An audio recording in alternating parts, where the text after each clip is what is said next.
Bom, pessoal, a gente está online agora.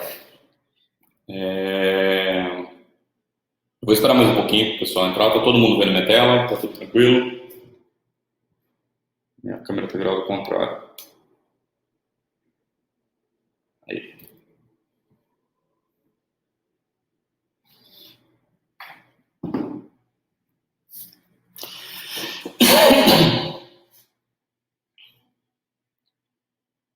O pessoal da Conatos, está todo mundo aqui.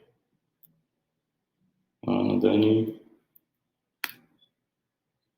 Tem um pessoal que se inscreveu, mas não vai participar. Eu vou esperar até umas 8h05, 8h03, e aí a gente começa.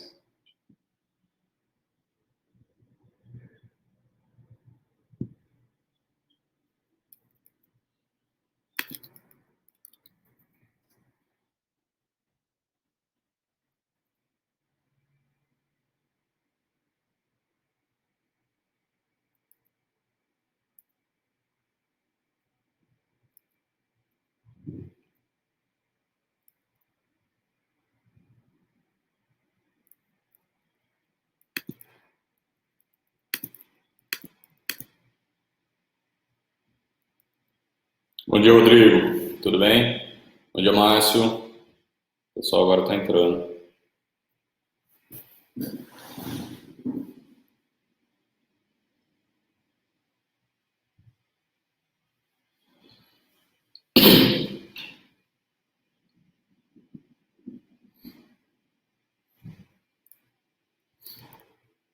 Eu vou dar mais...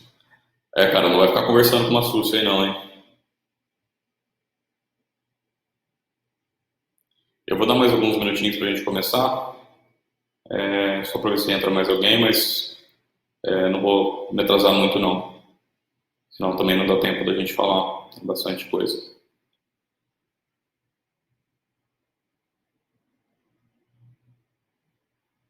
Bom dia, Zé Paulo.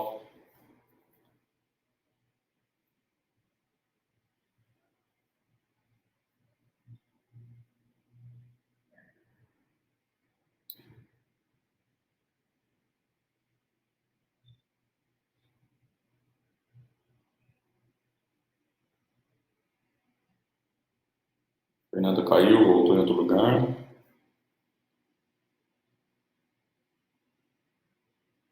Eu dei bom dia, sim, Márcio.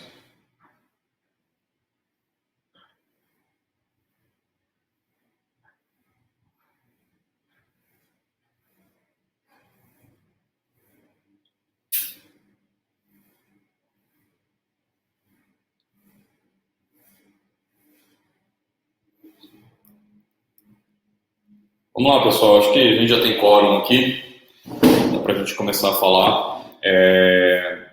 A ideia é falar hoje um pouco sobre a indústria 4.0 e mais uma visão mais empreendedora. Eu não quero falar tanto da tecnicidade disso, do lado mais técnico e do que isso influencia do ponto de vista tecnológico. Eu quero falar mais realmente do ponto de vista do empreendedor. É lógico que a gente precisa contextualizar para a gente poder entender um pouco do que é a indústria 4.0, mas a minha ideia é falar um pouco de como que a gente agrega valor ao negócio com isso e como que isso traz valor para o nosso negócio e sai um pouco só da ideia de indústria, mas sim de modelos de negócio baseados em dados. Tá? E aí eu vou dar alguns exemplos, são exemplos da indústria. A gente não tem como falar isso em uma hora e 20, falar todos os exemplos, todas as possibilidades, é uma coisa bastante extensiva, mas a ideia aqui é realmente a gente dar uma pincelada sobre o que é a indústria 4.0, tá? Eu vou passar um pouquinho, né, só para a gente... a nossa programação, então a gente vai falar... Bom dia, Eduardo. A gente vai falar sobre o que é o Launchpad, né, o que é essa proposta que a maioria das pessoas conhece, eu acho que não tem ninguém novo aqui, então eu vou passar bem rápido. Vamos falar de digitalização e economia em rede, por que a gente está fazendo isso, e o que é a indústria 4.0, quais são os motivadores dessa indústria, por que isso está tão em voga, e aí como que a gente agrega valor, alguns exemplos de indústria, e vou abrir um pouquinho de tempo para dúvida, para quem tiver alguma dúvida, alguma coisa que quiser perguntar. Por que a gente faz o que faz, o Launchpad? A gente quer levar educação empreendedora para as pessoas, a gente quer levar um pouco de ideias sobre empreendedorismo e como que isso pode criar novos empregos e ajudar o desenvolvimento econômico do país. Então, a nossa ideia é ajudar pessoas, empreendedores, a lançar e liderar empresas prósperas e antifrágeis. Essa que é a nossa ideia por trás. E isso traz crescimento econômico e bem-estar social.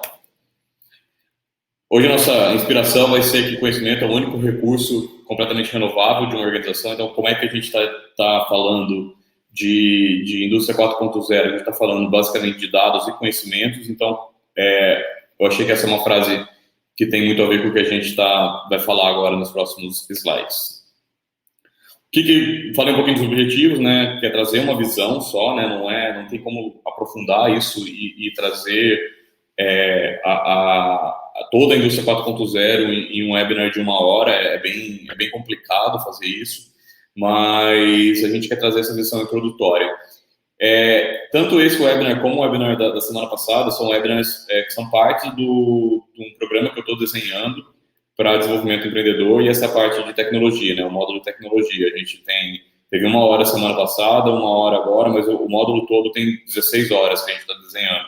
Então, realmente, em 2 horas não dá para aprofundar, mas é só para trazer realmente uma pincelada do que está por vir, tá?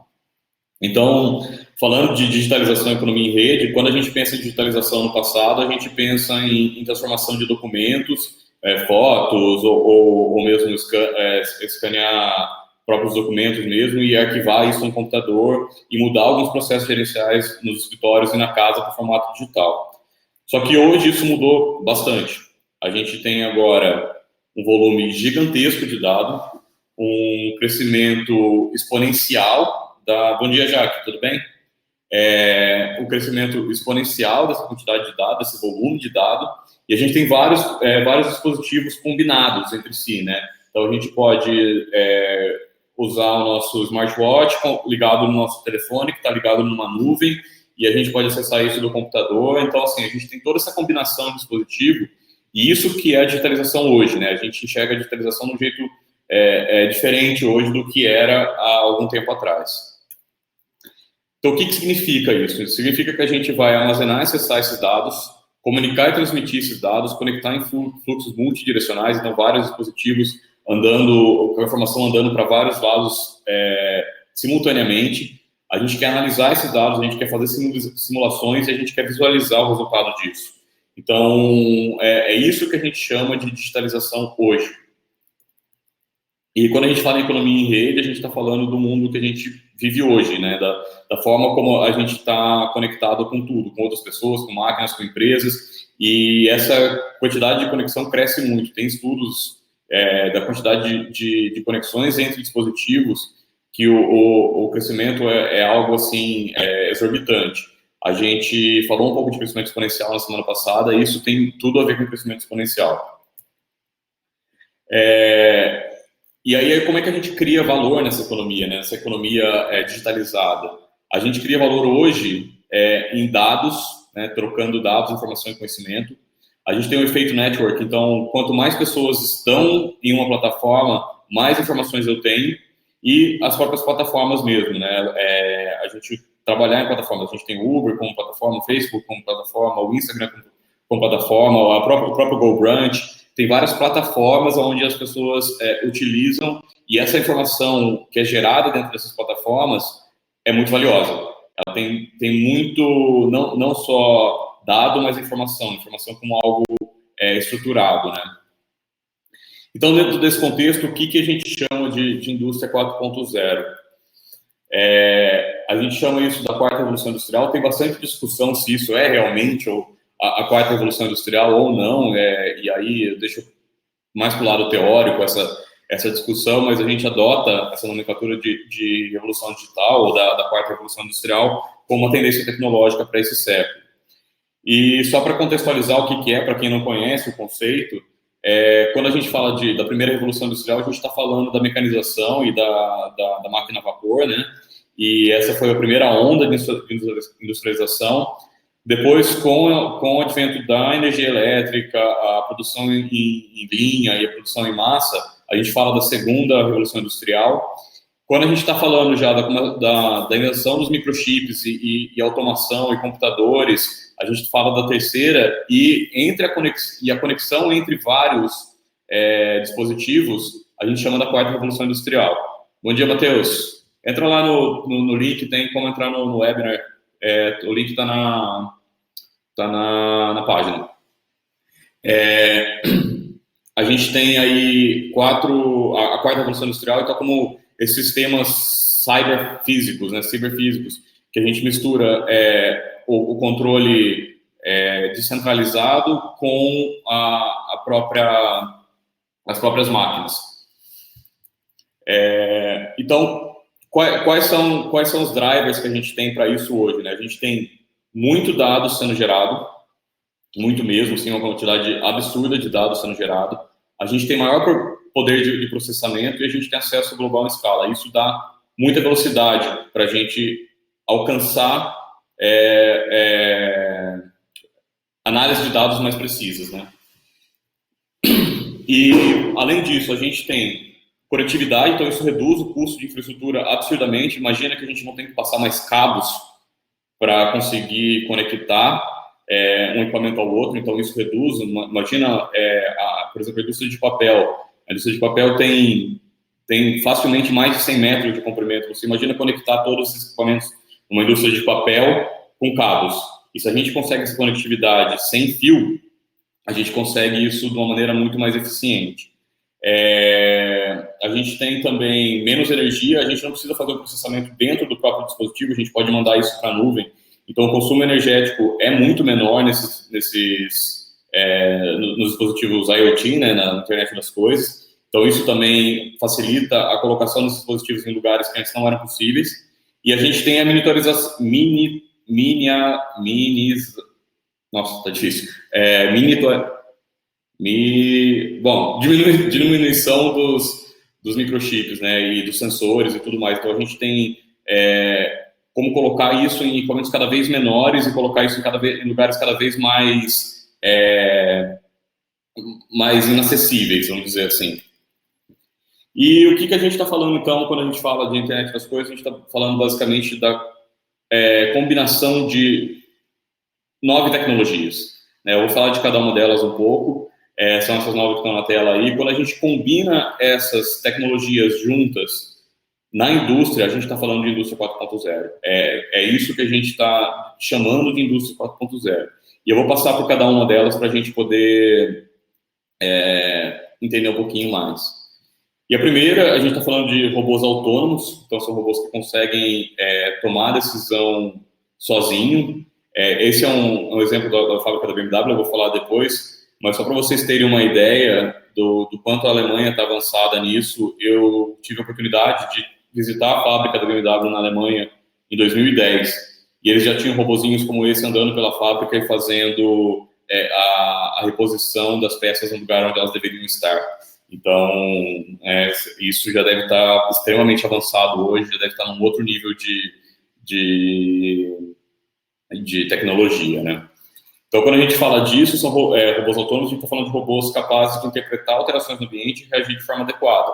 O que seria reagir de forma adequada? Então, se está faltando um tipo de peça em algum lugar da fábrica, eu conseguir levar essa peça para esse lugar, eu sei onde ela está no meu armazém, eu vou buscar essa peça e levo isso para o lugar onde ela deveria estar. Né? Eu faço o Kanban andar de uma maneira mais eficiente dentro da minha fábrica. Né?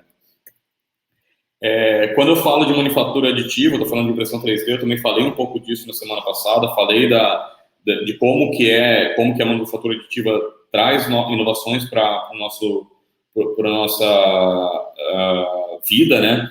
E quando a gente está falando disso, a gente está falando também de uma produção de peça customizada, de alta qualidade e baixo custo.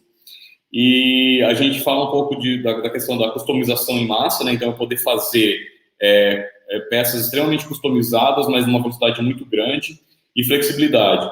Flexibilidade é algo que está sendo bastante discutido agora por conta do Covid, que é a transformação, né, das indústrias. Eu poder fazer, com a mesma indústria, fazer vários tipos de coisas diferentes. Imagina uma fábrica que produz peças de plástico, poder, em pouco tempo, transformar essas peças que ela fabricava, em vez de fabricar embalagens, eu poder fabricar peças para respiradores. Então, como é que eu faço isso de uma maneira rápida? É algo que está muito em voga agora, o pessoal está falando muito, e a manufatura aditiva traz isso. Eu consigo, em pouco tempo, fazer a minha fábrica se transformar completamente, né? Isso é algo que tem um valor muito grande hoje em dia e vai ter cada vez mais. Quando eu falo de simulação, eu estou falando basicamente de gêmeos virtuais, né, ou digital twins, que possibilita que eu crie novos objetos no mundo digital, objetos reais no mundo digital. E aí eu posso emular a minha realidade em cima de alguns parâmetros. Então, eu posso, eventualmente, fazer desde uma peça, simular uma peça, como ela vai se comportar em um determinado ambiente, até eu simular toda a cadeia de suprimentos e transformar essa cadeia de suprimentos em algo digital para poder fazer testes. Então, eu mudo alguns parâmetros e consigo entender como que essa cadeia de suprimentos vai responder sem que eu precise realmente fazer um teste real com aquilo, sem que eu precise realmente colocar aquilo em prática para fazer esse teste. Então, isso me dá agilidade. Então, essa tecnologia, junto com a manufatura aditiva, me dá uma agilidade muito grande para a indústria. A gente consegue transformar isso de uma maneira muito mais rápida. Falando de realidade aumentada, né, tem várias aplicações de realidade aumentada, eu trouxe alguns exemplos. O Fernando está falando que dá para gerir um empreendimento imobiliário inteiro e saber o nível de detalhe absurdo antes de colocar o primeiro tijolo na obra. Exatamente, a gente faz uma simulação e consegue reduzir, inclusive, custos, né?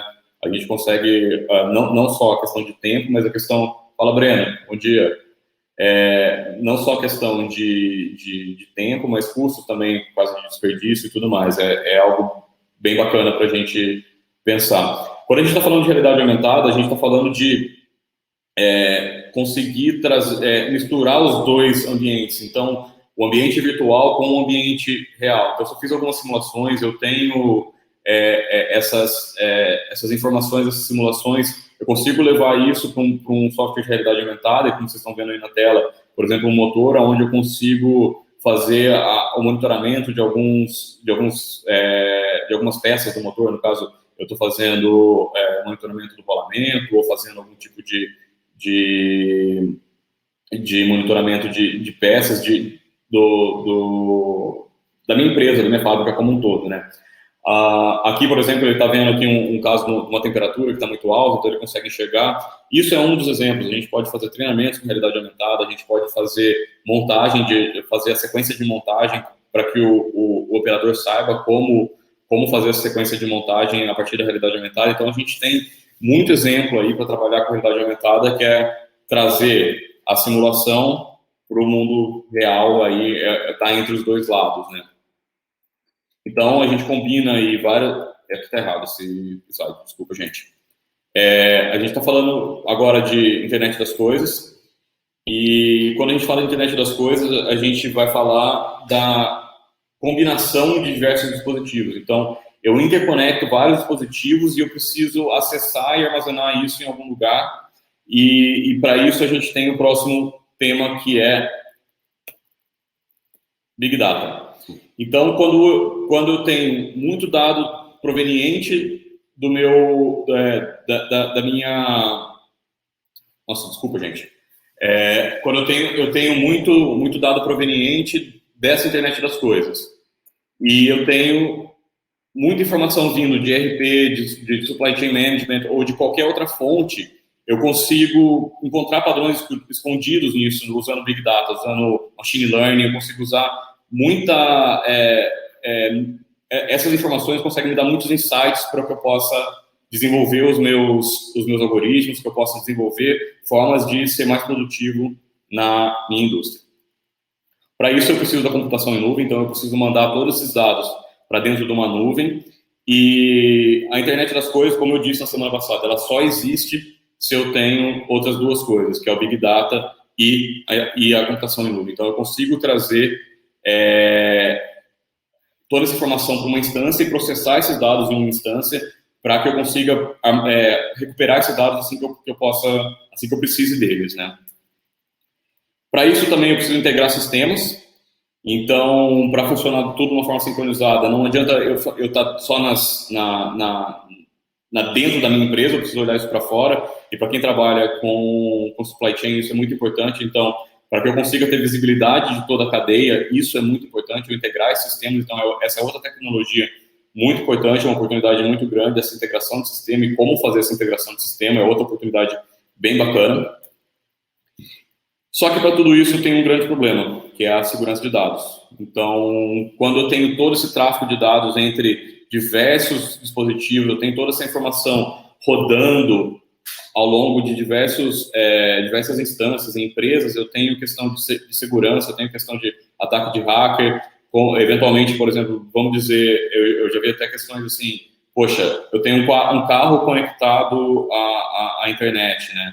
Como é que eu garanto que ninguém vai hackear o sistema do carro, causar um acidente, qualquer coisa desse tipo? Então, começam a gerar várias questões relacionadas realmente à segurança de dados e como que a gente protege esses sistemas. Então, segurança de dados também é um pilar muito importante da indústria 4.0.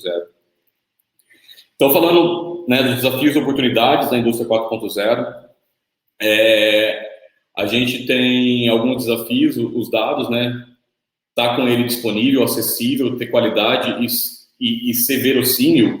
E isso, quando a gente tem muito dado, a gente tem que confiar muito bem na nossa fonte de dado, como que a gente está trazendo esses dados para dentro da nossa plataforma. Então, isso é muito, muito difícil, a gente tem que confiar muito bem em como a gente desenhou o sistema para garantir que esse dado vai estar acessível, disponível quando eu precisar dele. É uma oportunidade muito grande também. Quem buscar desenvolvimentos nesse sentido tem um espaço aí para buscar desenvolvimento aí. A gente tem a questão da interoperabilidade. Você imagina que eu tenho vários sistemas legados, várias plataformas proprietárias, e como é que eu integro isso e como é que eu faço tudo isso funcionar também. Essa integração é algo que é uma oportunidade de negócio também, aí tem um espaço de negócio. E quando eu falo de segurança e privacidade também, né, eu estou falando de cibersegurança, eu estou falando de regulação, né, a Lei Geral de Proteção de Dados, que é algo novo que está entrando aqui no Brasil, já tem na Europa há algum tempo, mas aqui é algo novo. Então, como é que eu garanto isso? E confidencialidade. Você imagina que você tem uma plataforma, você tem vários concorrentes que são seu cliente, né, porque você está atuando no mesmo mercado, e como é que eu garanto essa confidencialidade para não ter essa questão de eventualmente alguém levar a informação errada ou que essa informação vaze de alguma forma para um concorrente, né? Isso tudo são questões bem importantes que a gente precisa levar em consideração. E quando a gente fala de transformação digital, então a gente está falando aí de basicamente 6 Vs, que é volume, velocidade, variedade, veracidade, visibilidade e valor. Volume é a quantidade de dados que a gente está gerando, velocidade é como que a gente quer esses dados e quão rápido a gente precisa deles. Variedade, a gente fala, né, da onde está vindo esses dados, quais são as fontes de dados e informações que a gente está obtendo. Veracidade, é aquilo que eu falei, se o dado é verdadeiro ou não. E os dois últimos que eu considero mais importante, que é o que eu vou falar, que é de visibilidade e valor. Tá ok? Então, a gente está vendo hoje um paradigma, né? Uma alteração de paradigma, uma mudança de paradigma. Antes a gente tentava ver problemas, pegar problemas visíveis, né? Coisa que a gente conseguia enxergar, era coisa mais fácil, mais tangíveis, resolver esses problemas usando dados, e a gente desenvolvia produtos para isso. E nessa mudança de paradigma, a gente está tentando resolver problemas invisíveis. Em vez de resolver, a gente está tentando evitar problemas. Em vez de só dados, a gente está analisando esses dados. E em vez de produtos, a gente está entregando valor. Tá? Quando a gente fala de invisível, a gente está falando, por exemplo, de pegar o padrão de vibração de uma máquina e conseguir entender se ela está com algum tipo de problema, se ela precisa de algum tipo de manutenção ou não, por exemplo. E evitar que a máquina quebre ao invés de resolver o problema da máquina quebrar. Então, isso traz produtividade, isso traz redução de custos, isso traz um monte de benefício, né? E para isso a gente precisa analisar esses dados. E quem consegue capturar esse valor, traduzindo produtos em valor, usando esses dados, está saindo na frente agora, está transformando realmente a indústria, está ajudando a fazer o que a gente quer, que é resolver problemas de uma maneira eficiente. E como é que a gente traz esse valor? Primeiro, a gente tem que entender o que é valor, né? Quando a gente fala de valor, a gente está falando de que valor é a diferença entre os benefícios que a gente percebe e os custos que a gente percebe quando o cliente escolhe uma solução. O que são esses custos que ele percebe? A gente tem alguns custos para adquirir um produto, não só o custo de aquisição, mas tem outros custos nele. A gente tem toda a questão do procurement, né, a compra, realmente procurar a solução, entregar a instalação ou migrar um sistema, eventualmente, se ele precisar ser migrado. A questão de propriedade, se eu preciso pagar uma licença, se eu tenho um financiamento, se eu tenho coisas consumíveis, a própria manutenção, treinamento que eu tenho que dar para os meus funcionários, e também a questão de operação. Então, eu tenho a energia que eu gasto, a mão de obra que precisa ser empregada para isso, a infraestrutura e, eventualmente, o gerenciamento de contrato. Como é que isso tudo se relaciona, são os custos percebidos, tá? Então, como a gente vai enxergar o valor aqui, é aqui que eu quero chegar, esse é o ponto mais importante para a gente entender. A gente tem os benefícios percebidos e a gente tem os custos percebidos. Com isso, a gente tem um valor oferecido. Obviamente, não é todo mundo que enxerga todo o valor oferecido. Então, a gente tem um gap de valor, isso tem uma teoria por trás, a gente não vai entrar nesse detalhe, mas tem um gap de valor que as pessoas não conseguem entender todo o valor que a gente entrega. E aí a gente tem realmente o valor percebido pelo cliente. Se a gente tem o valor percebido pelo cliente, a gente tem um preço de compra, essa diferença aqui é o incentivo para o cliente comprar. Aí que a gente está entregando valor. Isso aqui é o valor que a gente entrega para o cliente. Quando a gente tem, quanto maior esse incentivo para o cliente, melhor e mais propenso a comprar a nossa solução ele vai ser. Então, se eu conseguir, de alguma forma, aumentar esse incentivo, eu vou estar agregando valor ao meu produto. Quando a gente fala agregar valor, e aí não é o jargão agregar valor, mas sim realmente eu estou trazendo valor, e é quando eu aumento isso. E como é que eu faço isso? Eu tenho algumas formas de fazer isso, e ou eu aumento meu benefício percebido, ou diminuo meus custos percebidos, ou diminuo o gap de valor. Quando a gente está falando de indústria 4.0, a gente consegue trazer isso ao mesmo tempo, essas três formas. Como que eu aumento meu benefício percebido? De repente, eu consigo melhorar a produtividade de máquina do meu cliente.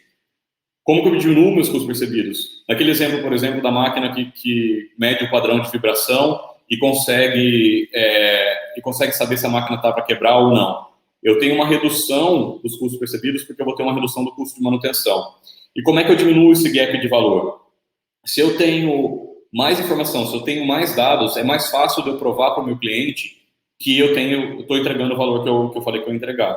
Isso gera, por exemplo, possibilidade da gente fazer contratos inteligentes, aí envolve toda a questão de blockchain, que já é um outro assunto, e envolve a questão da gente poder, inclusive, fazer contratos de performance. Então, eu tenho dada uma performance, você me paga mais ou menos, e aí eu consigo aumentar o valor do cliente. Como é que eu faço isso?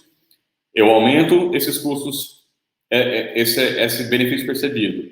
Eu diminuo os custos percebidos, eu diminuo o gap de valor, eu aumento exponencialmente o meu incentivo para o cliente. E, de repente, eu consigo dividir essa diferença aqui, aumentando meu preço de compra, aumentando minha margem, e mesmo assim o cliente vai enxergar um benefício muito grande. Então, essa que é a grande sacada da indústria 4.0 do ponto de vista da geração de valor para o cliente. Então, é isso que a gente tem que focar e é aqui que a gente tem que olhar, tá ok?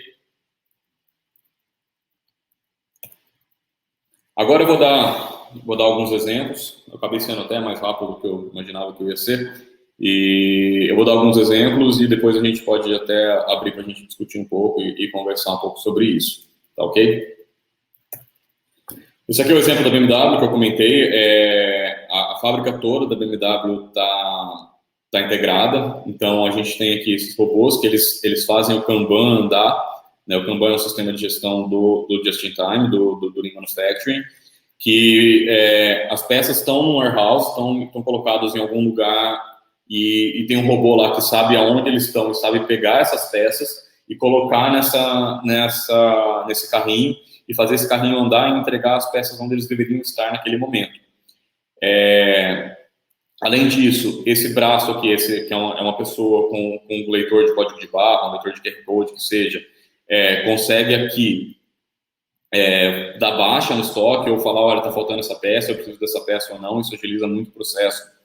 Esse robozinho aqui, ele consegue selecionar e distinguir, através de inteligência artificial, mais de 50 mil peças diferentes, ele consegue fazer essa separação e colocar isso nos lugares adequados. E esse robozinho aqui também é um robô autônomo que consegue tomar decisão e consegue escolher as peças e levar até o lugar adequado. Como é que funciona o sistema da BMW? Eu imagino que os outros sistemas também devem ser muito próximos. A partir do momento que eu faço o pedido do meu carro com os opcionais, esse pedido entra na fila e toda a seleção desses opcionais é feita automaticamente. Então eu consigo, se eu quero uma BMW Série 3 vermelha, com a roda X, com um banco dessa cor, com tal e tal opcional, tudo isso entra no pedido e isso vai para uma central que começa a disparar a produção do carro, coloca o carro na fila e dispara toda essa produção. Então, isso tudo feito automaticamente com pouca interferência humana, né? E isso é algo que traz uma produtividade, traz uma redução de custo absurda e é uma agregação de valor de uma forma bastante eficiente. Eu vou dar um outro exemplo, que é uma startup brasileira, a Birmid, que tem um laboratório de otimização industrial. Eles resolvem um problema bastante interessante, porque eles colocam sensores em máquinas antigas, né? Eu não preciso ter um parque totalmente novo, e isso é um problema para o Brasil, porque o nosso parque industrial é muito antigo. Eu não preciso colocar um monte de equipamento novos. Eles fazem essa integração e fazem essa questão da otimização industrial e trazem insights para você. Como que eles fazem isso? Eles têm tem 8 módulos, né, malhas, alarmes, over-equipment efficiency, financeiro, correlação, combinação, enfim. Eles fazem toda essa análise de dados para você, para o cliente, e entregam isso, né, como insights. Essa é um jeito de trazer valor. Então, ele realmente mostra para o cliente que ele é capaz de reduzir os custos dele utilizando a solução e o monitoramento das variáveis de processo. Essa é uma outra startup que brasileira também, ela está incubada na USP, lá em São Paulo. Não sei se está ainda, mas da última vez ela estava, eu conversei com eles. Chama VR Monkey. Eles têm várias aplicações, mas uma aplicação que eu acho duas, né, na verdade, que eu acho bastante interessante, são os simuladores e o treinamento profissional. Então, é uma forma da gente, por exemplo, como eu dei o exemplo na semana passada, se a gente tiver que fazer um treinamento na plataforma de petróleo, levar a pessoa até a plataforma e fazer todo o treinamento no ambiente é mais perigoso do que fazer esse treinamento utilizando realidade virtual ou realidade aumentada. Da mesma forma, simuladores. Se eu tiver que fazer uma manobra de válvula ou algo muito difícil numa indústria química, por exemplo, algo que é perigoso e eu preciso treinar isso à exaustão, eu posso usar simuladores para fazer esses treinamentos. E é isso que a VR Monkey faz. Ela desenvolve esses treinamentos, desenvolve esse tipo de aplicação. Tá? Komatsu tem alguns exemplos. A Komatsu é uma empresa de equipamentos de grande porte. Tem alguns exemplos bacanas. O primeiro exemplo que eu tenho para dar é deles realmente entendendo que o equipamento deles é caro e que o cliente não quer o equipamento deles parado. Então, eles têm um equipamento totalmente sensoriado, né? Eles têm sensores no equipamento todo, e isso vai para uma base de dados onde ele pode gerar insights para o cliente, para o dono do equipamento, para falar, olha, está na hora da manutenção, está na hora de parar, você precisa fazer esse tipo de manutenção preventiva, trocar esse equipamento, isso aqui pode acontecer em breve. E o que acontece? Primeiro que eu aumento muito a eficiência do meu equipamento, eu consigo otimizar a eficiência desse equipamento. Segundo que a Komatsu sabe muito mais sobre os equipamentos do que o cliente. Ela sabendo mais, ela tem muito mais capacidade de interpretar esses dados e trazer esses dados como insights para o cliente. Isso é uma agregação de valor. Né? Isso é trazer valor real para dentro da mesa, trazer valor para o cliente de uma forma bastante eficiente. Isso é algo que a gente tem que pensar sempre. A gente sabe mais sobre o equipamento do que o cliente. A gente sabe mais sobre a nossa solução do que o cliente.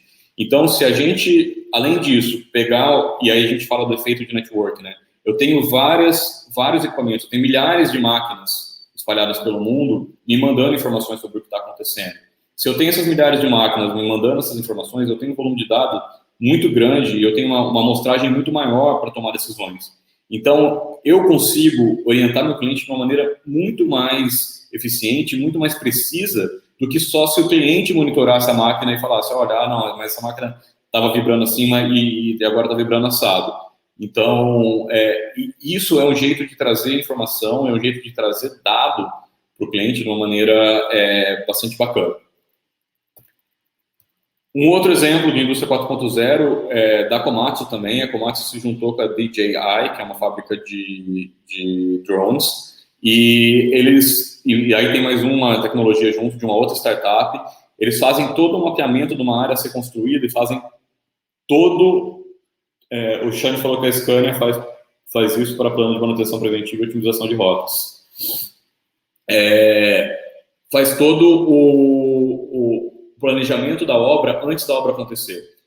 Tem toda a mensuração da obra, você precisa fazer a medição do que você vai fazer a altimetria, fazer o plano de onde você vai trabalhar. Isso leva semanas para fazer isso com seres humanos e tem imprecisões. No vídeo da Komatsu eles falam que chega a dar 20 a 30% de imprecisão na quantidade de terra que eles precisam para fazer essas movimentações de terraplanagem, por exemplo. E com isso, com esse drone, eles resolvem isso e tem uma precisão muito maior. Eles acertam com uma falha de 5 a 10%, o que é uma redução de custo considerável se você pensar que você tem que comprar terra. Além disso, tem uma redução de tempo, né? Você traz um tempo muito menor para isso.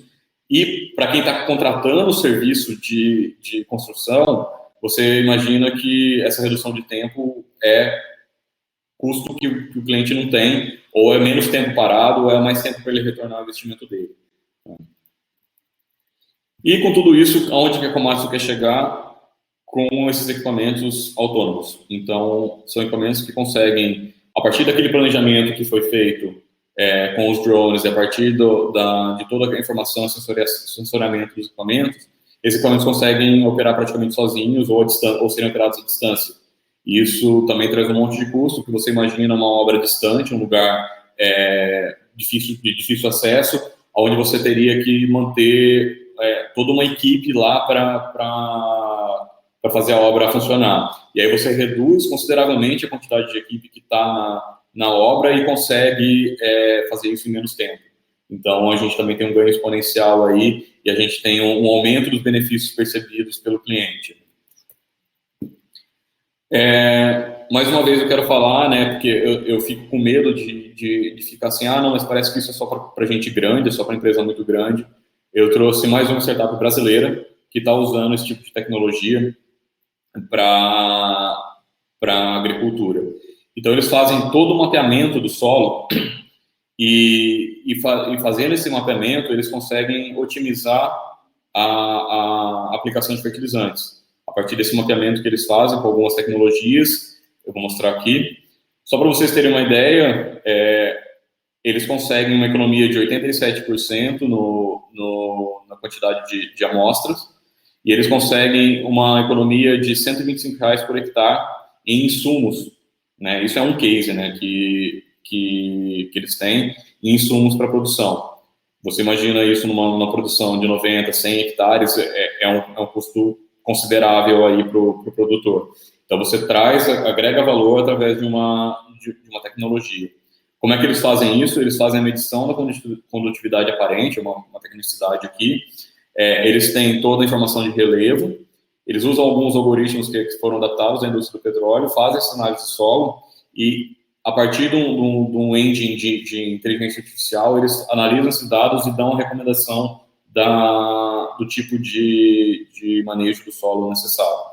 Então, isso é mais uma forma que eu estou mostrando, quis mostrar algumas formas, não só dentro da indústria, mas fora da indústria também, para a gente ter outros insights de como fazer isso. A startup chama Cropman. Está aqui, ó. Aqui, a Cropman. No pesquisador, ele era do CTBE, Rodrigo. Ele foi pesquisador do CTBE, ele saiu do CTBE e montou essa empresa para ele. Ele é da Exalc. Tá? Ele tá com o professor da Exalc também, se eu não me engano.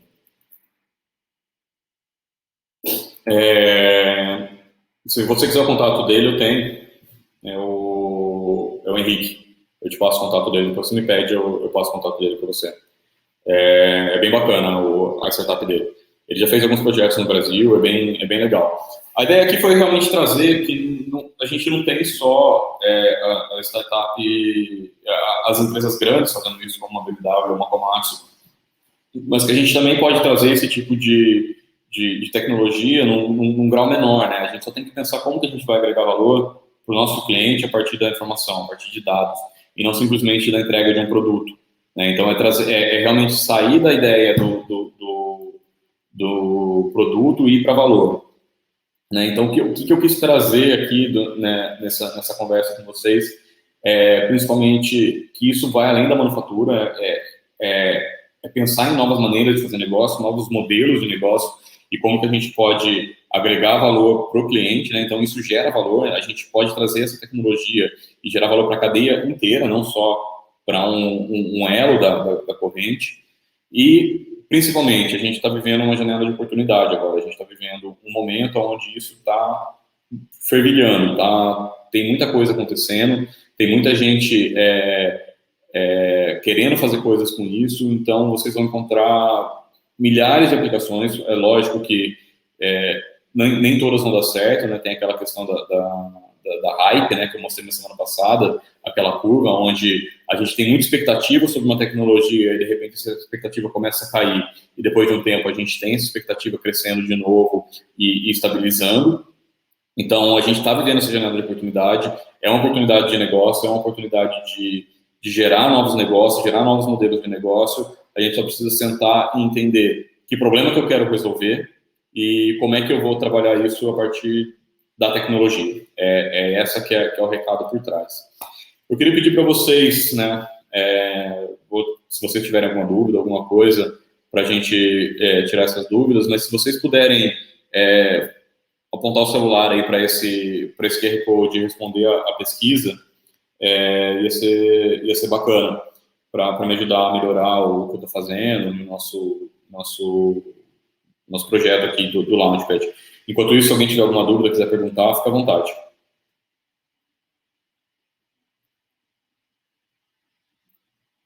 Ô, Xande, você quer falar um pouco do que a Scania faz? Eu acho que é legal, se você puder falar. Eu abro o seu microfone e você fala o que você acha.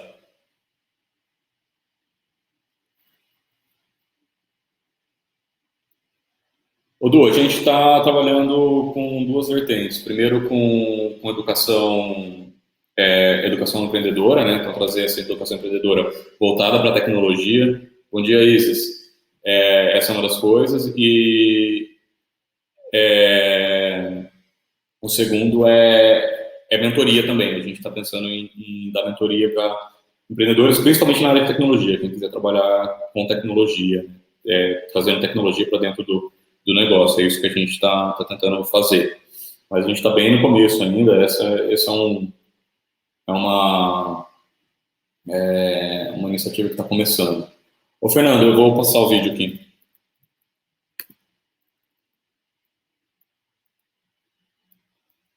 Eu não sei se vocês vão conseguir vê-lo.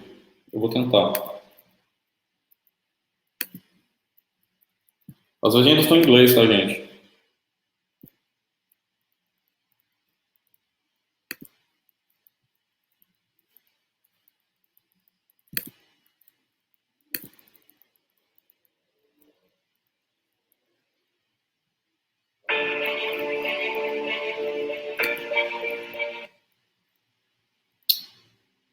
Não sei se fica bom. Vamos ver.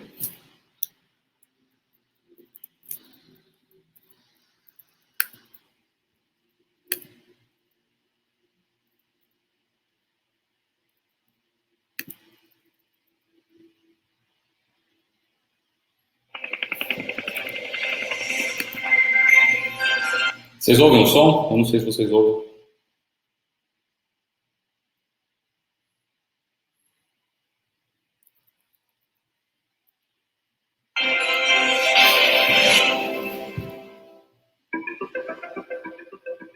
Komatsu は、94年の歴史がある古い会社ですが、経済鉱山機械ということの企業ドメインはずっと変わらないんですが、イノベーションということで、今まで小松がやっていなかったことをいろいろと取り入れながら、新しいスマートコンストラクションのコンセプトは、やっぱり全てをつなぐということで、人、土、機械、全てをつないで、最初から最後まで全てクラウド上でつないで最適化するということがメインになっています。オートノマスのマシンっていうのは、小松ではもうすでに商品化しています。ダンプトラックで、実は鉱山用の大きなダンプトラックで商品化しています。スマートコンストラクションは一般研究用なので、ダンプトラックというよりブルトーザーとかエクスカベーターでやっています。最初の工程はまず測量するところ。これは UAV でやります。で、そのデータを用いて3次元データにしてもらいます。で、考えたら、それをいかに効率よく仕上げるかということで、そこは我々のスマートマシン、ブルトーザーやエクスカベーターが自動制御を使って非常に効率よく仕事をしていくわけです。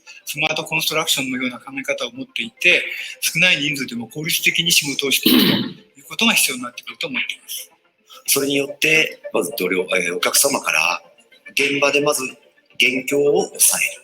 お客様がある、そもそもイメージしているデータがあります。それを組み合わせます。組み合わせることによって、正確な、こことここはいらないところ、ここに土を入れるところをはっきりまずさせますと。で、そこに対して、あとはそれを 3D のデータにして、やはりですね、その後にお客様から、しかも途中で現場で、ここがちょっと変更をしたいっていう場合には、今、例えば我々のサポートセンターがありますので、そこで、じゃあその変更内容をきちんと変更をかけた上で、もうデータで通信で機械に読み込ませて、またそのままスムーズに施工をしていく。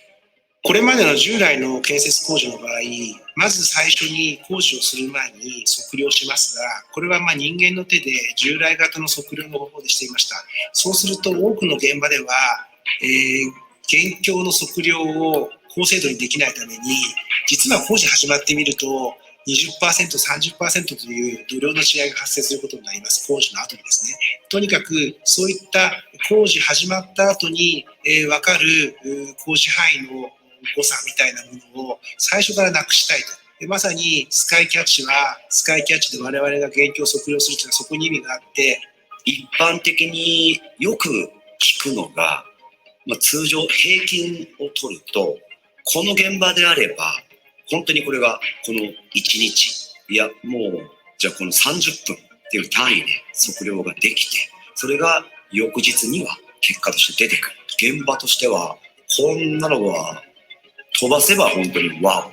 で、実際にものを見てワオ。ICT の技術と我々が古くから持っていた技術をうまく組み合わせることによって、お客様に対して物だけを提供するのではなくて、サービスやソリューションを提供できるという可能性が非常に広がってきたなというふうに思っているので、それは非常に未来があるなというふうに感じています。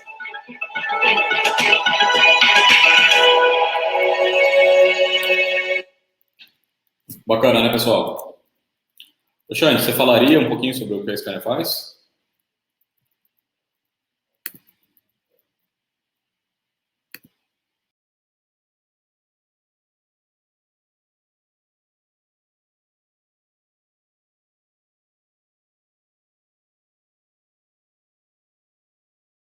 Se alguém tiver no celular e não puder apontar aqui.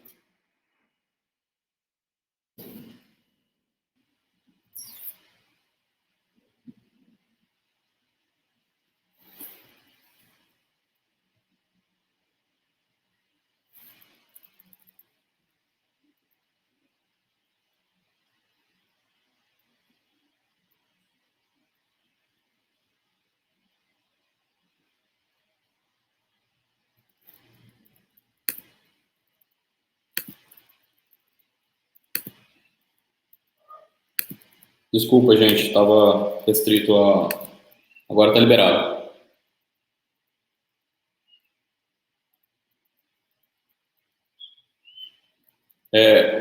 Rodrigo, eu não conheço muito de government. Tem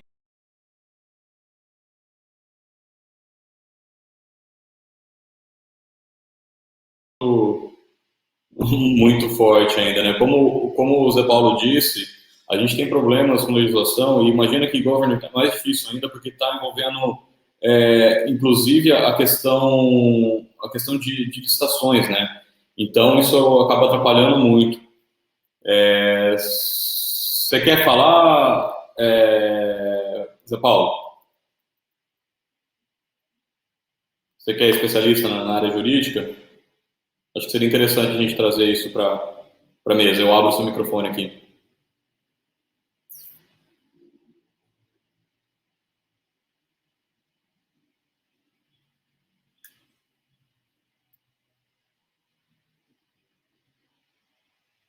Ah, não, é só para a gente bater um papo agora para você, se você sentir à vontade. Se não achar que não rola, a gente pode depois preparar alguma coisa e fazer uma conversa sobre isso, sobre e-government e quais as barreiras que a gente tem nisso. Acho que é algo bacana da gente discutir também.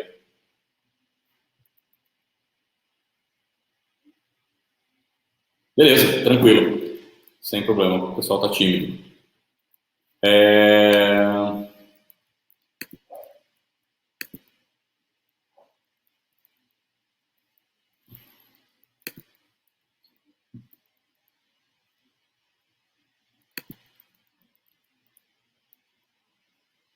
Alguém mais tem alguma dúvida? Gostaria de perguntar alguma coisa?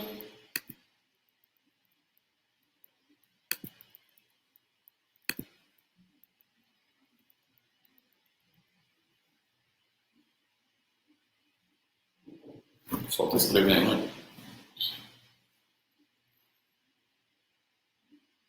Fala, Ed. Beleza?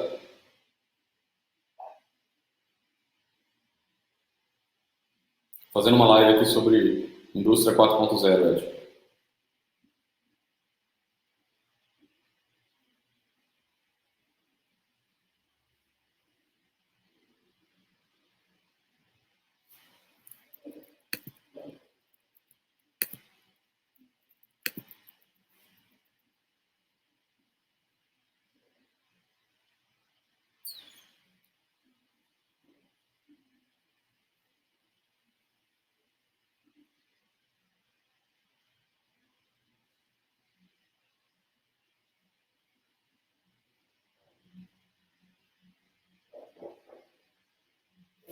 O pessoal está escrevendo.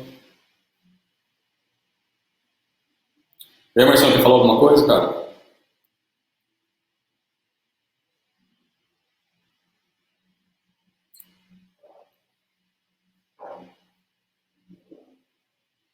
Fala, Peter. Agora que eu te vi aí, cara. Como é que você tá?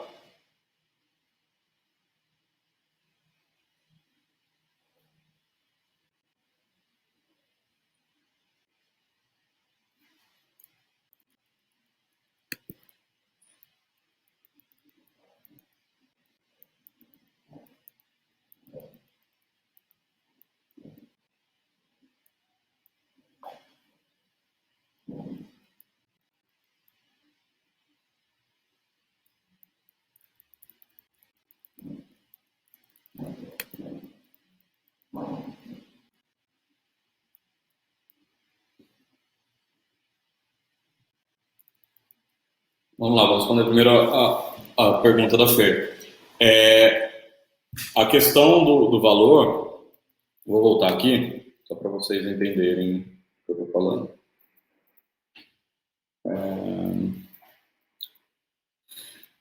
A grande questão aqui, quando o cliente não entende o que você faz, é que você tem um gap de valor aqui, né? Normalmente, às vezes, você tem o benefício percebido, você tem o valor oferecido, mas aqui você tem um gap de valor, que é, um dos gaps é você... Tem 5 gaps principais, ou você não está comunicando bem seu valor, ou existe uma dificuldade, mesmo uma intangibilidade nisso. Bom, tem 5 lá, eu não vou lembrar os 5 agora, isso é uma aula praticamente sobre esses gaps de valor. Mas basicamente você tem que trabalhar nessa questão da comunicação do seu valor aqui, para diminuir esse gap, porque o que pode estar acontecendo é você tem o benefício para ser percebido, né?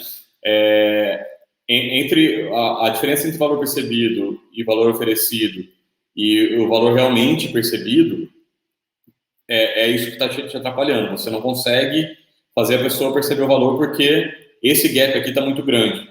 Então, você precisa trabalhar na comunicação, precisa trabalhar em formas de diminuir esse gap aqui. Essa que é a questão. É como que você diminui esse gap aqui.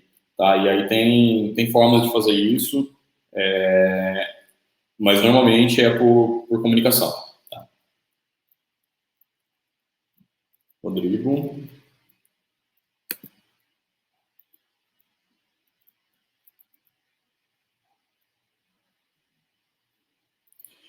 Rodrigo, tem uma discussão sobre o futuro do trabalho baseado nisso, né? Baseado em como que isso vai impactar e realmente, eventualmente, mais pessoas vão ficar sem atividade, né?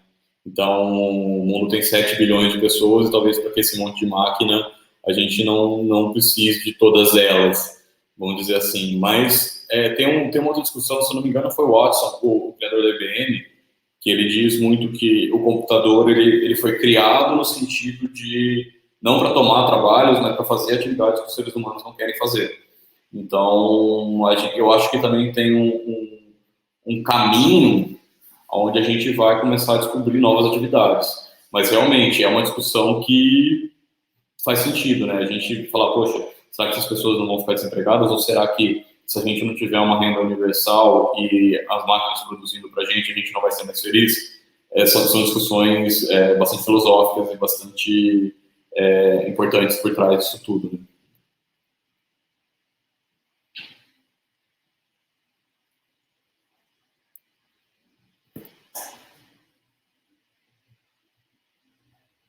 Você tem uma opinião sobre isso, Rodrigo?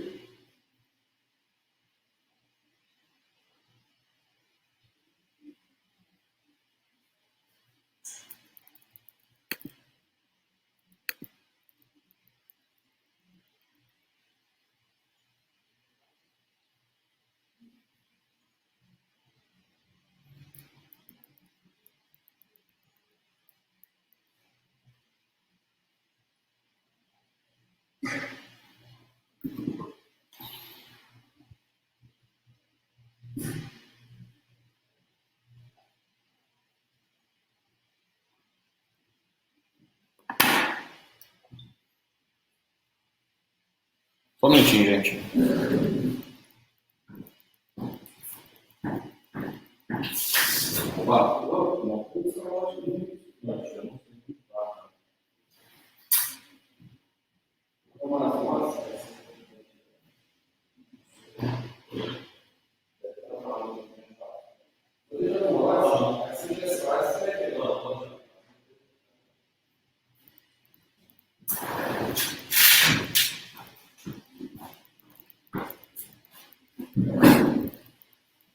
Eu também não tenho muita base para discutir isso, não, viu?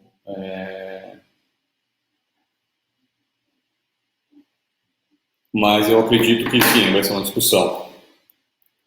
Pessoal, mais alguma dúvida, alguma coisa que eu posso ajudar?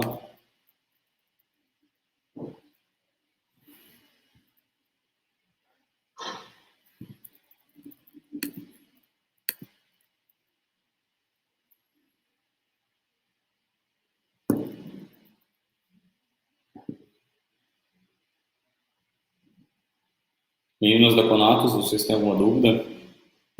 Ficou algo não claro?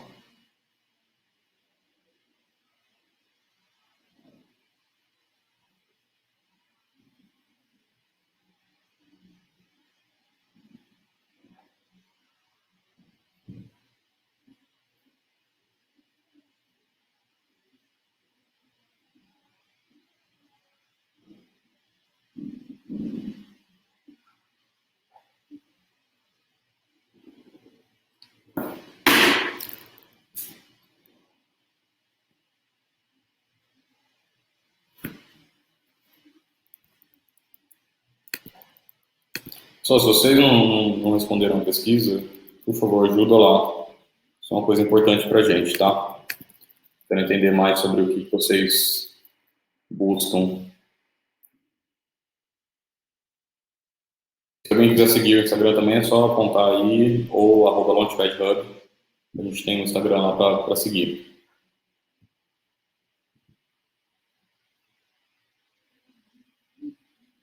Eu tive alguns problemas aqui durante a apresentação, perdi minha concentração aqui.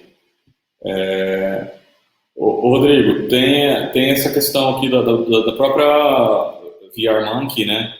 Que eles fazem educação imersiva dentro da realidade virtual, uma realidade aumentada, que isso aumenta muito a interação entre as pessoas, né, entre a pessoa e o ambiente, e facilita o processo de aprendizagem. Então, um dos conceitos, né, que é o conceito de realidade aumentada e realidade virtual, pode ser utilizado aí. O que eu conheço é isso. Deixa eu ver se eu tenho mais alguma coisa.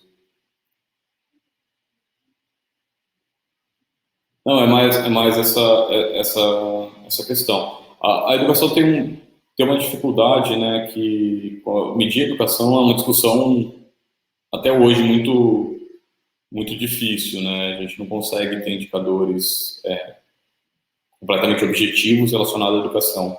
Então, a gente acaba tendo essa dificuldade também de ter dados, né? A gente tem muita informação, mas eu não conheço nada relacionado, assim, diretamente com o Indústria 4.0 em educação. Mas eu acredito que seja um potencial. Vou tentar dar uma pesquisada depois, mas deve ter. Eu disse que eu ia trazer alguns livros, Rodrigo. Eu realmente não achei nada que eu achasse muito interessante. Tem muita coisa de consultoria, tem muito white paper de consultoria falando sobre Indústria 4.0, mas de livro, assim, eu não tive nenhum insight legal, nenhum livro que realmente me chamou atenção dentro dos que eu pesquisei.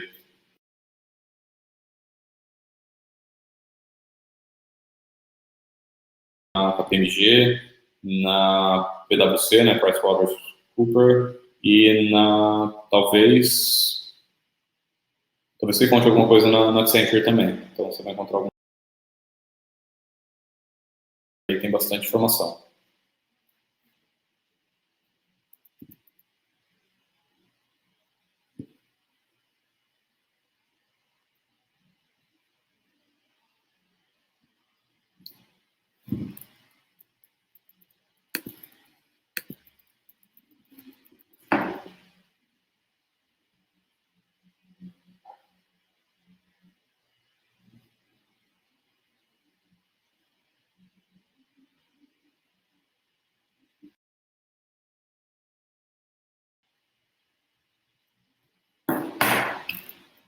Bom, pessoal, acho que por hoje é isso. Como eu disse, é um assunto muito mais extenso do que eu consegui trazer aqui. Não tem como trazer isso em uma hora, é impossível. Tem muito mais exemplos, muito mais coisas, mas eu queria agradecer a vocês pela atenção. Vamos seguindo aí, tá bom? Um abraço a todos.